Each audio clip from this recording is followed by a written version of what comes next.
ప్రార్థన చేసుకుందాం. ప్రేమ కలిగిన మా పరలోకపు తండ్రి, బైబిల్ స్టడీకి తీసుకొచ్చినందుకు వందనాలు. దేవా, మీరు మాతో మాట్లాడేటప్పుడు మైండ్ డైవర్ట్ కాకుండా వాక్యం మీద నిలిచేలా మీ ఆత్మ సహాయంతో మమ్మల్ని సర్వసత్యములో నడిపించమని యేసుక్రీస్తు నామమున అడిగి వేడుకుంటున్నాం మా పరలోకపు తండ్రి, ఆమేన్. ప్రభువు నందు ప్రేమైనటువంటి దేవుని బిడ్డలారా, మనము మత్తయి సువార్త వ్యాఖ్యానంలో ఉన్నాం. 4వ భాగం, రాజు అధికారానికి సవాల్. మత్తయి సువార్త 11:2 నుండి 16-12 వరకు ఈ భాగం కొనసాగుతుంది. ఇందులో ఈరోజు మనం 3వ పాయింట్కి వచ్చాం, రాజ్య ప్రణాళికలో మార్పు. 1వ అధ్యాయం నుండి 12వ అధ్యాయం వరకు కూడా యేసు ప్రభు ఈ లోకానికి ఏ ఉద్దేశంతో వచ్చాడు అనే విషయము మత్తయి యూదులకు తెలియపరుస్తూ వచ్చాడు. మీరు ఎదురు చూస్తున్న మెస్సయ్య ఈయనే అని చెప్పడానికి మత్తయి వారికి తెలియపరుస్తూ వచ్చాడు. అయితే వారు యేసు ప్రభుని అంగీకరించనందున ఇప్పుడు ఆయన అన్యుల దగ్గరికి వచ్చాడు. అది 13వ అధ్యాయము మనము చూడబోయేటువంటి ప్రాముఖ్యమైన విషయాలు. ఇందులో విత్తువాని గూర్చిన ఉపమానం. మత్తయి సువార్త 13వ అధ్యాయం 1-23 ఇందులో మత్తయి సువార్తలో మొట్టమొదటిసారి ప్రభు ఉపమానాలు చెప్పాడండి. వీటిని రాజ్య సంబంధమైన ఉపమానాలు అని అంటారు. ముఖ్యంగా పరలోక రాజ్యం అనేది 5 దశల్లో ఉంది. మొదటి దశ దానియేలు గ్రంథము 2వ అధ్యాయము 44 ప్రకారము ప్రవచన రూపంలో ఉన్న పాత నిబంధన దశ. మత్తయి సువార్త 3వ అధ్యాయం 2వ ప్రకారము రాజు యొక్క వ్యక్తిత్వములో సమీపించి ఉన్న దశ, 3వ దశ. మత్తయి సువార్త 13వ అధ్యాయం అంతా భూమిపై ప్రభు అనుచరులుగా గుర్తించబడే వారి మధ్యంతర దశ.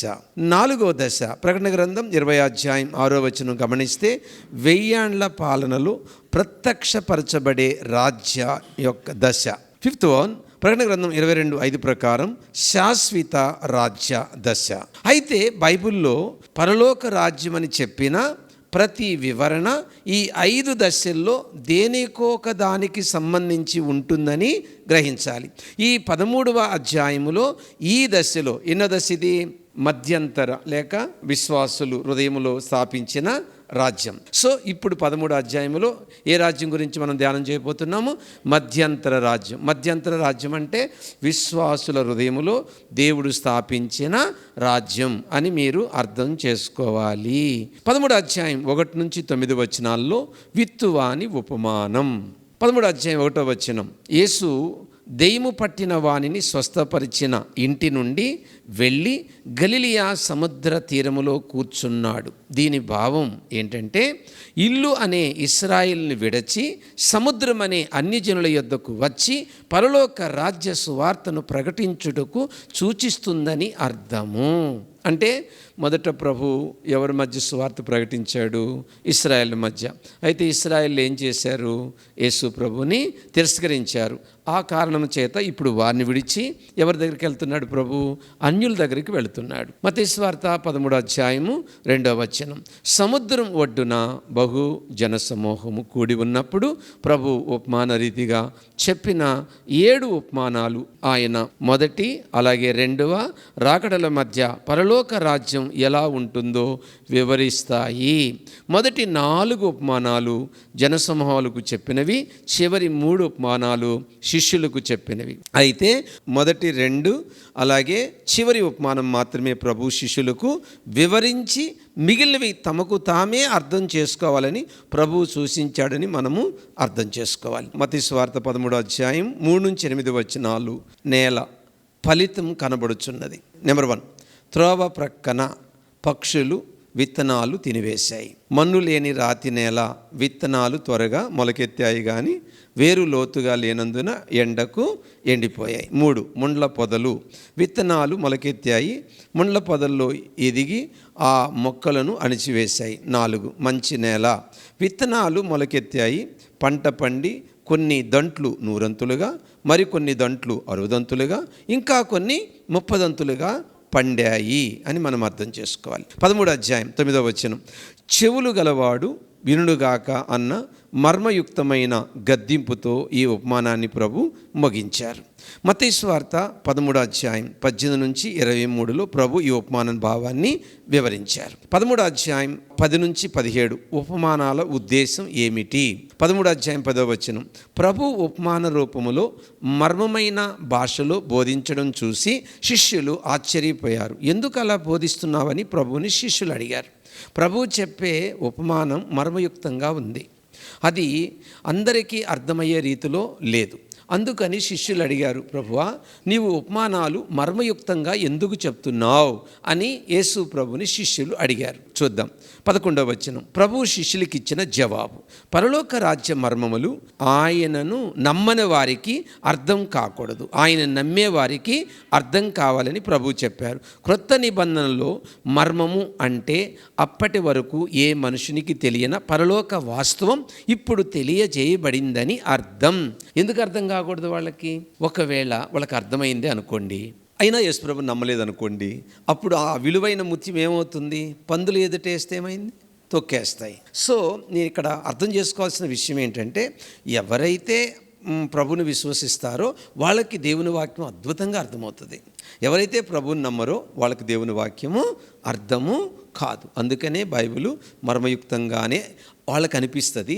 కానీ మనకు మనోనేత్రాలు ప్రభు తెరిచాడు గనుక ఇక ఆనందానికి అద్దులుండు. 13వ అధ్యాయం 12వ వచనం, కలిగిన వానికి ఇయ్యబడును, వానికి సమృద్ధిగా కలుగును, లేని వానికి కలిగినది వాని యొద్ద నుండి తీసివేయబడును. అంటే దీని అర్థం, శిష్యులకు ప్రభు నందు విశ్వాసం ఉంది గనుక మరింత ఎక్కువ పొందే శక్తి వారికి అనుగ్రహించబడుతుంది. వారు వెలుగును అంగీకరించారు గనుక మరింత వెలుగును పొందుతారని అర్థం. అయితే యూదా జాతి లోకానికి వెలుగైన వాణిని అంటే యేసు ప్రభువుని తిరస్కరించినందున వారికున్న కొద్ది వెలుగు కూడా పోగొట్టుకున్నారని అర్థము. మత్తయి సువార్త 13వ అధ్యాయం 13 నుంచి 15 వచనాల్లో, యెషయా గ్రంథం 6వ అధ్యాయం 9 నుంచి 10 వచనాల్లోని ప్రవచనానికి ఇశ్రాయేలు జాతి సజీవమైన నెరవేర్పు. ఎందుకంటే వారి హృదయము మందగించింది, వారి చెవులు ఆయన స్వరమును వినగల శక్తిని కోల్పోయాయి, తమ కనులతో సత్యముగా పరమ నుండి భూమికి దిగివచ్చిన వానిని చూడలేక పోయినవి. సత్యమే యేసు రూపములో వారికి ఎదురుగా నిలిచినప్పుడు వారు ఆయన్ని చూడనందున జాతిగా ఆయనను తిరస్కరించారు. జాతి కంటే ఇశ్రాయేల్ అందరూ. అందుకే వారికి శిక్ష వచ్చింది. సో దేవుడు వాళ్ళకి కళ్ళు ఇచ్చాడు, కన్నులు ఇచ్చాడు. ఇక్కడ మామూలు కళ్ళు, మామూలు చెవులు కాదండి, ఆత్మీయ నేత్రాలు అంటే మనోనేత్రాలు. సో ఆ మనోనేత్రాలు ఏమయ్యేట వాళ్ళకి ముయ్యబడ్డాయి. అందువల్ల యేసు ప్రభు చెప్పింది వాళ్ళకి అర్థం కాలేదు. అంటే యేసు ప్రభు ఈ లోకానికి సత్యముగా దిగివచ్చాడు. సత్యం ఎదురుగా పెట్టుకొని వాళ్ళు సత్యాన్ని కనుగొనలేదు, సత్యాన్ని చూడలేదు, సత్యాన్ని నమ్మలేదు, సత్యాన్ని హృదయంలో చేర్చుకోలేదు. ఆ విషయం దేవుడు వారితో మాట్లాడుతున్నాడు. 16-17 వచనాలు, అంతకుముందు ఎవరు చూడలేకపోయినా దానిని శిష్యులు చూసే అద్భుతమైన ఆధిక్యతను వారు పొందారు. ఎందుకంటే పాత నిబంధన ప్రవక్తలు, పరిశుద్ధులు మెస్సయ్య రాకడ వరకు జీవించాలని ఎంతో ఆశించారు. కానీ వారి కోరిక నెరవేరలేదు. కానీ శిష్యులు ఆ గొప్ప భాగ్యాన్ని పొందారని అర్థం. 3వ పాయింట్కి వచ్చాం. మత్తయి సువార్త 13వ అధ్యాయం 18 నుంచి 23 వచనాలు, విత్తువాని ఉపమాన వివరణ. 18వ వచనములో, ఎవరో ఆయనను చెప్పలేదు, బహుశా ఆయన తన గురించి కానీ, అంటే విత్తువాడు ఎవరో చెప్పలేదు. కానీ ఇక్కడ మనం అర్థం చేసుకోవాల్సిన విషయం ఏంటంటే, తన గురించి కానీ లేక పరలోక సువార్తను చాటించే వారి గురించి కానీ చెప్పి ఉంటాడని మనము భావించవచ్చు. విత్తనం అంటే దేవుని రాజ్యము గురించి వాక్యము అని అర్థం. నేలలు అంటే సువార్త వినే వివిధ రకాల ప్రజలని అర్థం. 19వ వచనం, త్రోవ ప్రక్కన గట్టి నేల అంటే సువార్తను స్వీకరించడానికి తిరస్కరించిన వారని అర్థం. ఎందుకంటే వారు సువార్తను వింటారు కానీ దాన్ని అర్థం చేసుకోవడానికి ఇష్టపడరని అర్థం. పక్షులు అంటే సాతానుకు వాని అనుచరులకు సాదృశ్యంగా ఉన్నదని అర్థం. ఎందుకంటే సువార్త విన్న వారి హృదయాల్లో నుండి వాడు ఆ వాక్యాన్ని ఎత్తుకొని పోతాడు. ఎలాగంటే వారు ఫలించకూడదని, వారు తీసుకున్న నిర్ణయానికి వాడు సహకరిస్తాడని అర్థం. ఇప్పుడు వాళ్ళు వాక్యం వింటారు కదా. మొట్టమొదటిగా ఎవరు? త్రోవ ప్రక్కన పడిన జనాంగం. కానీ ఏం చేయరు వాక్యాన్ని. సో అప్పుడు వీడు సపోర్ట్ చేస్తాడు వాళ్ళకి. ఏమని? అదంతా అబద్ధమే, అదంతా ఉట్టిదే, పని లేదు బాట లేదు, పరలోకమంట, దేవుడంట, చచ్చిపోతే అక్కడికి పోతామంట, ఇంక చచ్చితే తక్కిడో బిక్కిడో అడిగి పోతామా ఏంటి, ఈ తలంపులు ఈ ఆలోచనలన్నీ పుట్టిస్తాడు ఎవరు? సైతాన్. అప్పుడు వీళ్ళు ఆల్రెడీ వాళ్ళకి ఏం లేదు, ఇష్టం లేదు కదా వీడు చెప్పేదానికి. వాళ్ళకి ఎలాగ వాక్యం విన్నారు కానీ దాన్ని అంగీకరించడానికి ఇష్టం లేదు కాబట్టి వీడికి వాళ్ళకున్న మనసుకి రెండు యాడై బలంగా వాళ్ళు దేవుని వాక్యానికి దూరంగా వెళ్ళిపోతారు. ఈ విధంగా లూసిఫర్ చాలా మందిని పాడు చేస్తున్నాడు అని దీని యొక్క భావమై ఉన్నది. 13వ అధ్యాయము 20 నుంచి 21 వచనం. రాతి నేల అంటే రాయిని కప్పి ఉంచిన సన్నని పొర వంటి మట్టి నేల అని అర్థం. ఇలాంటి నేల గల వారు వాక్యం విని సంతోషముతో అంగీకరించేవారని అర్థం. ఇలాంటి నేల గలవారు లోతు లేని నేలలాగా, పైకి కనిపించే ఫలింపులాగా, పై పాపాలు ఒప్పుకోలు పైకి కనిపించే ఫలింపులాగా ఉంటారు కానీ వేరు లేక ఎండిన పంటలాగా శ్రమలు రాగానే ప్రభువుని విడిచి వెళ్ళిపోతారని అర్థం. మొదటి గుంపేంటి? స్టార్టింగ్లోనే వెళ్ళిపోయారు. రెండో గుంపేంటి? వెళ్ళిపోలే, వీళ్ళు అంగీకరించారు, వాక్యాన్ని గ్రహించారు. ఆ గ్రహించినప్పుడు వీళ్ళకి ఏం కలిగింది? ఆనందం కలిగింది. అంతా ఇంత కాదు, చాలా ఆనందం కలిగింది. కానీ ఆనందం ఎంతో కాలం నిలవల. ఎందుకని? దేవుణ్ణి నమ్ముకున్న పిల్లలకి ఏమొస్తాయి? శ్రమలు వస్తాయి. ఎందుకు శ్రమలు వస్తాయి చెప్పండి? చీకటికి వెలుగుకి పొత్తు కుదరదు కాబట్టి శ్రమలు వస్తాయి. ఇలాంటి శ్రమలు ఎదుర్కొన్నప్పుడు యేసు ప్రభుని వదిలిపెట్టి వెళ్ళిపోతారు. 13వ అధ్యాయం 22వ వచనం.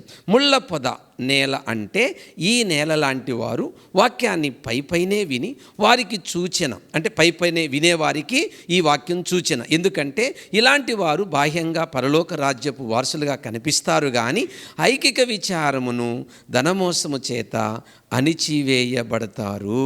ఎట్లనగా ఒక యవనుడు తన యవన దశలో వాక్యం విని తర్వాత తన తండ్రి వ్యాపారములో మునిగి అట్లా దేవుణ్ణి ఇట్లా తండ్రిని ఎవరిని సంతోషపెట్టాలో తేల్చుకోలేక చివరికి తండ్రి కోరిక మేరకు వ్యాపారంలో మునిగిపోయి చివరికి ఎంతో సంపాదించిన తృప్తి లేదని గుర్తించి ఇక దేవుని కోసం బ్రతకాలని అనుకున్నాడు. కానీ ఈలోగా అతను చనిపోయాడు. దీనినే ఐకిక విచార ధనమోసం చేత దేవుణ్ణి విడిచి నశిస్తారని అర్థం. నరకానికి వెళ్ళిపోయాడు. పరలోకం పోరండి వీళ్ళు. దేవుని బిడ్డలారా, బీ కేర్ఫుల్. లూసిఫరు ఎప్పుడు గోరికన్నక్కల నీ మైండ్ కోసం కాసుకునే ఉంటాడు. అదును చూసి నిన్ను దెబ్బ కొడతాడు. అందుకే యేసు ప్రభు 3 మాటలు చెప్పాడు, నాకు చాలా ఇష్టమైవి. మెలకుగా ఉండండి, జాగ్రత్తగా ఉండండి, ఎడతెగక ప్రార్థన చేయండి. సో ఇప్పుడు 4th వన్కి వచ్చాం. మొదటి నెల ఏం చెప్పాను? కాలిదారి. 2వ నెల ఏం చెప్పాను? కొంచెం పలసగా మన్నున్న రాతి నేల. 3వ నెల ఏం చెప్పాను? ముళ్ళ పొద. ఇప్పుడు ఏ నేల చెప్పబోతున్నాను? మంచి నేల. ఈ 3 ముందు మనం చూసిన 3 గుంపులు పరలోకం పోరు. ఆ 3టిని జయించి 4వ నేల దగ్గర ఉన్న వాళ్ళు పరలోకం పోతారు. 23వ వచనం చదువు పాప. మంచి నేలను విత్తబడిన వాడు వాక్యము విని గ్రహించువాడు, అట్టివాడు సఫలులై ఎక్కడు 100 ఒకడు 6 ఒకడు 30 ఫలింపవలెను. వినండి, మంచి నేల పడిన వ్యక్తి 3టిని జయిస్తాడు. నెంబర్ 1 గ్రహిస్తాడు. నెంబర్ 2 గ్రహించిన దాన్ని అంగీకరిస్తాడు. నెంబర్ 3 అంగీకరించిన దాన్ని అవలంబిస్తాడు. అదే మంచి నేల. సింపుల్. అంటే మొదట వాడికి ఏం లొంగడు. ఎవరికి? లూసిఫర్కి. వాడు ఎన్ని చెప్పినా లొంగడు. అర్థమైందా? అర్థం కాలేదనుకో మళ్ళీ అడుగుతాడు, అర్థం కాలేదనుకో మళ్ళీ వింటాడు. సో ఆ తృష్ణ ఎవరికి ఉంటుందో, ఆ పట్టుదల ఎవరికి ఉంటుందో ఖచ్చితంగా వాళ్ళు దేవుని వాక్యాన్ని గ్రహిస్తారు, అంగీకరిస్తారు, అవలంబిస్తారు. కాబట్టి మంచి నేల నిజమైన విశ్వాసిని సూచిస్తుంది. ఎందుకంటే అతడు వాక్యాన్ని విని దాన్ని గ్రహిస్తాడు, గ్రహించిన దాన్ని అంగీకరిస్తాడు, అంగీకరించిన దాన్ని అవలంబిస్తాడు, గనుక ఫలిస్తారు. అయితే ఈ నిజ విశ్వాసులందరూ ఒకే రకమైన ఫలితాన్ని సమానంగా పొందకపోయినా వారు దైవికమైన జీవితాన్ని గడుపుతూ ఫలిస్తుంటారు. ఇక్కడ ఫలం అనేది క్రీస్తు కొరకు ఆత్మలను సంపాదించడము కంటే క్రైస్తవ లక్షణాలను వారి జీవితంలో కలిగి ఉంటారని అర్థం. ఎందుకంటే గలతీ పత్రిక 5వ అధ్యాయము 22 ప్రకారము ఫలం అంటే ఆత్మ ఫలాన్ని సూచిస్తుంది. ఆత్మ ఫలములు కాదు, ఆత్మ ఫలము. ఆత్మ ఫలానికి 9 లక్షణాలు ఉన్నాయి. మొదటి దాన్ని ఏమంటారంటే ప్రేమ. రెండో దాన్ని ఏమంటారంటే ప్రేమ నుండి వచ్చేది సంతోషం, సమాధానం, దీర్ఘశాంతం, దయాళత్వం, మంచితనం, విశ్వాసం, సాత్వికం, ఆశనికం. ఈ 9 కలిపితే ఫలాలు కాదు. ఈ లక్షణాలు ఏ క్రైస్తవుల్లో ఉంటున్నాయో ఆ వ్యక్తి ఇంకొకరిని ప్రభు దగ్గరికి తీసుకొస్తాడు. ఇప్పుడు దీన్ని వివరిస్తాను చూడండి. పైన మనం ఒక మాట చెప్పుకున్నాం కదా, వ్యక్తిత్వాన్ని దేవుని కొరకు పెట్టుబడిగా పెట్టినందుకు అద్భుతమైన ఫలితాలు తిరిగి పొందుతారు. ఎట్లనగా 30 అంతులు అంటే 3000% ఫలితం పొందుతారని అర్థం. 60 అంతులు అంటే 6000% ఫలితం పొందుతారని అర్థం. 100 అంతులు అంటే 10,000% ఫలితం పొందుతారని అర్థం. ఉదాహరణకి ఒక ఉపాధ్యాయుడు డిఎల్ మూడీ పైన తన పెట్టుబడి పెడితే మూడీ ఇతరులను క్రీస్తు కొరకు సంపాదిస్తే వారు మరికొందని సంపాదించారు. అయితే దీని భావం ఏంటంటే ఆ సండే స్కూల్ ఉపాధ్యాయుడు ఎన్నటికీ ఆగిపోని ఫలితాల గొలుసును ప్రారంభించాడు. అంటే ఆయన పొందే ఫలితం ఎంత ఉంటుందో ఊహించుకోండి. ఇప్పుడు రెండో అంశానికి వచ్చాం. గోధుమలు గురుగుల ఉపమానం. మత్తయి సువార్త 13:24-30. మత్తయి 13:24-26లో ఈ రెండవ ఉపమానము గోధుమలు గురుగులు నిజ విశ్వాసులకు నామకార్థ క్రైస్తవులకు సూచనగా ఉన్నది. ఎందుకంటే తన పొలములో మంచి విత్తనము విత్తిన ఒక మనుషునితో పోల్చి చెప్పాడు. కానీ ఆ పనివారు నిద్రించుచుండగా అతని శత్రువులు వచ్చి గోధుమల మధ్యను గురుగులు విత్తిపోయాను. ఇశ్రాయేలు దేశములో పంట పొలాల్లో ఫలించే గురుగు మొక్కలు గోధుమలతో కలిసి పెరుగుతూ ఉంటే వాటిని ప్రత్యేకంగా గుర్తించడం చాలా కష్టం. అయితే వెన్నులు వేసే కాలం వచ్చినప్పుడు వాటిని సులభంగా గుర్తించవచ్చు. 27-28 వచనాలు. ఆ దాసులు గురుగులను గుర్తించి ఆ పొలము యజమానుతో ఇది ఎలా జరిగిందని అడిగారు. అది విరోధి పని అని ఆయన వెంటనే గుర్తించాడు. అయితే ఆ పని వారు ఆ కలుపు మొక్కలను వెంటనే పీకి వేస్తామని సిద్ధపడ్డారు. 29-30. అయితే ఆ రైతు కోత వరకు ఆగమని వారికి ఆజ్ఞాపించాడు. అప్పుడు కోత కోసేవారు ఆ రెంటిని వేరు చేస్తారు. గోధుమలను కొట్లో వేసి కలుపును బయట తగలబెడతారు. అయితే దీని వివరణ 37-43లో కనబడుతుంది. మూడో అంశం ఆవగింజ ఉపమానం. మత్తయి సువార్త 13:31-32. మత్తయి సువార్త 13:31-32. విత్తనము పరలోక రాజ్యము యొక్క అతి సాధారణమైన ప్రారంభాన్ని సూచిస్తుంది. మొదట్లో హింసా ఫలితంగా పరలోక రాజ్యం ఒకవేళ చిన్నదిగా కనబడింది, పవిత్రంగా ఉంది. కానీ తరువాత అది అసాధారణమైన ఎదుగుదలను సూచిస్తుంది.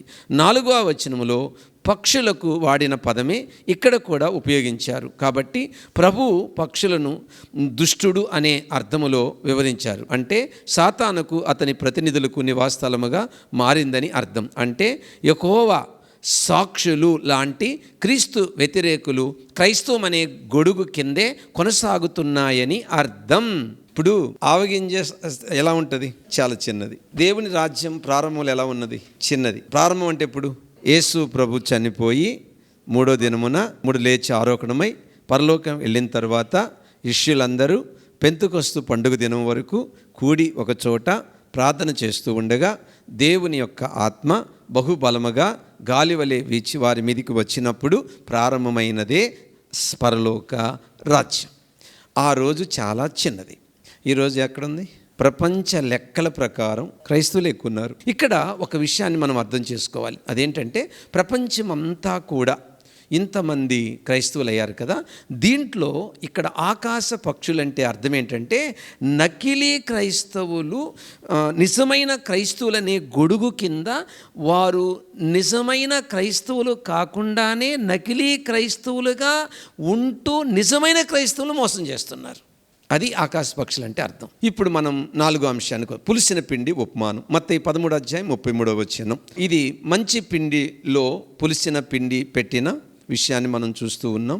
ఇంత పిండి అంత పులిసిన పిండి ఏం చేస్తుంది? పులయ చేస్తుంది. మీకు తెలుసు, ఇంకొక సందర్భంలో పులిసిన పిండి అంటే అర్థం సిన్. కానీ ఈ సందర్భంలో పులిసిన పిండి అంటే అర్థం రక్షింపబడిన వాడు, వాని ద్వారా వాని కుటుంబం మారుతుంది, వాని ద్వారా దేశం మారుతుంది, వాని ద్వారా రాష్ట్రాలు మారుతాయి, దేశాలు మారుతాయి. ఇట్లా నమ్మిన ఈ కొద్ది మంది అనేక మందిని ప్రభావితం చేసి దేవుని దగ్గరికి తీసుకొస్తారని అర్థం. కొంచెం పులిసిన పిండి ఎక్కువ మంచి పిండిని పులయబెట్టినట్టు నిజంగా రక్షింపబడిన వాడు రక్షణ లేని వారిని రక్షణలోకి తీసుకొచ్చే ఆ శక్తి మనకు దేవుడిచ్చాడు.